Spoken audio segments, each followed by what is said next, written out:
क्या प्रधानमंत्री नरेंद्र मोदी का नाम एप्स्टीन फाइल्स के अंदर आ गया है, जो सुनने में बहुत ही शर्मनाक और दुखद है। ऐसी वीडियोस, ऐसी खबरें सोशल मीडिया पर तेजी से वायरल हो रही हैं। हजारों वीडियोस, हजारों पोस्ट इस वक्त अब तक पोस्ट हो चुकी है। लोग मीम्स बना रहे हैं, मजाक बना रहे हैं, लेकिन किसी चीज का, किसी शख्स का किसी से कांटेक्ट होना या किसी क्राइम में इन्वॉल्व होने में फर्क होता है। प्रधानमंत्री नरेंद्र मोदी जेफरी एप्स्टीन से मिले, जो वो 2017 में इजराइल गए, इजराइल के प्रेसिडेंट से वो मिले, उनकी मुलाकात हुई और जो वो मेल वायरल हो रहा है, जिस मेल के अंदर ये लिखा गया है कि प्रधानमंत्री नरेंद्र मोदी एप्स्टीन से मिले और यूएस प्रेसिडेंट को खुश करने के लिए उन्होंने गाना गाया और डांस भी किया। जेफरी एप्स्टीन एक क्रिमिनल था। एक क्रिमिनल किसी भी स्टेज तक जा सकता है। जो इंसान माइनर लड़कियों के साथ ऐसी घिनौनी हरकतें कर सकता है जो बोलने में भी शर्मनाक होती है, तो उससे क्या उम्मीद करते हो कि वो किसी इंसान की इज्जत का क्या ख्याल रखे। एप्स्टीन फाइल्स के अंदर अब तक बहुत सी सेलिब्रिटीज, बहुत से सुपरस्टार्स, बिजनेसमैन का नाम आ चुका है। यहाँ तक कि यूएस प्रेसिडेंट डोनाल्ड ट्रंप का भी नाम आ चुका है और अब प्रधानमंत्री नरेंद्र मोदी का भी नाम जोड़ दिया गया उसमें। प्रधानमंत्री नरेंद्र मोदी इजराइल गए थे, सच्ची खबर है। 2017 में वो गए थे और उस मीटिंग के बाद करीब 3 दिन के बाद में ही वो रिपोर्ट लिखी गई, वो मेल छापा गया जो कि जेफरी एप्स्टीन ने लिखा था। वहां जाकर डांस करना या गाना गाना यूएस प्रेसिडेंट को इम्प्रेस करने के लिए, इस चीज में कितनी सच्चाई है मैं उस चीज की गारंटी नहीं ले सकता, लेकिन एक मेल वायरल होने के बाद में उसको सीधा उस क्राइम से कनेक्ट कर देना ये हरगिज सही नहीं।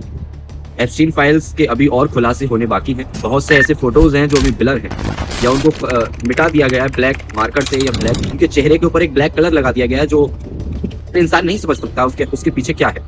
जो उस क्राइम के अंदर इन्वॉल्व थे उनको मालूम है हर चीज, हर फोटो के बारे में जानकारी है कि यहाँ पर क्या क्या हुआ था, लेकिन आम जनता को नहीं पता। सबसे जरूरी चीज ये है कि हमें गलत फहमियां, झूठी अफवाहों से बचने की जरूरत है। जब तक कि इस चीज की ठोस हमें सबूत ना मिल जाए, जब तक हमें सॉलिड प्रूफ ना मिल जाए कि हाँ प्रधानमंत्री नरेंद्र मोदी उस क्राइम में इन्वॉल्व थे, अगर वो चीज प्रूफ हो जाती है तो हाँ हम भी कहेंगे। भले ही वो बहुत ज्यादा शर्मनाक होगा, लेकिन कहना पड़ेगा क्योंकि सच्चाई होगी। लेकिन अभी तक इस चीज का कोई प्रूफ नहीं है तो हम नहीं कह सकते, और अगर कोई कह रहा है तो वो गलत कर रहा है।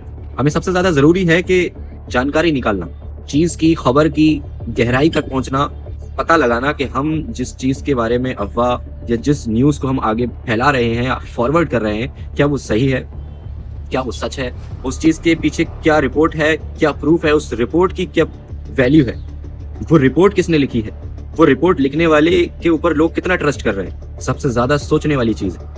प्रधानमंत्री नरेंद्र मोदी का नाम होना कोई शान वाली बात नहीं है। ऐसा नहीं है कि अगर उस क्राइम के अंदर प्रधानमंत्री नरेंद्र मोदी का नाम अगर आ जाए तो हमें ये सोचना चाहिए कि हमारे देश का भी कोई शख्स है जो उस क्राइम में इन्वॉल्व है। ये कोई खुश होने वाली बात नहीं है, सीना चौड़ा करने वाली बात नहीं, शर्म की बात है। और लोग हैं कि आज उस चीज की, उस फाइल की या उस रिपोर्ट की कोई ठोस सबूत न मिलने के बावजूद भी उस गलत इंफॉर्मेशन को फॉरवर्ड कर रहे हैं जिसका कोई सॉलिड प्रूफ नहीं है। भले ही वो फाइल मिली है, उसमें लिखा हुआ है, लेकिन वो किसने लिखी है, उसका कोई वीडियो, फोटो या कोई सॉलिड कनेक्शन मिला है या नहीं मिला है, ये होना बहुत जरूरी है। तो मेरी आपसे रिक्वेस्ट है कि अगर आपको इसी तरह की इंफॉर्मेशन मिलती है तो सबसे ज्यादा जरूरी है उसकी छानबीन करना और ये देखना कि वो इंफॉर्मेशन जो आप तक जिसने वो पहुंचाई है वो कितना सच्चा इंसान है, या उसकी जो रिपोर्ट लिखने की या बोलने की या बताने की जो हिस्ट्री है वो कैसी है। कहीं वो ऐसा तो नहीं कि पहले से किसी गवर्नमेंट को या पॉलिटिकल पार्टी को या पॉलिटिकल बंदे को या किसी पर्टिकुलर बंदे को टारगेट कर वीडियो बनाता आया हो या रिपोर्ट लिखता आया हो, कहीं उसने उस नफरत में या उस बुग्ज में उस वीडियो को फॉरवर्ड करवाया आपके जरिए। पहले चीजों की जानकारी निकालिए, तब आगे बढ़िए। बहुत बहुत शुक्रिया। आपने अगर मेरी वीडियो पहली बार देखी है, अगर आप यूट्यूब पर देख रहे हैं तो सब्सक्राइब कीजिएगा, फेसबुक पर देख रहे हैं तो फॉलो कीजिएगा। मिलते हैं अगली वीडियो में, जब तक के लिए हिंदुस्तान जिंदाबाद।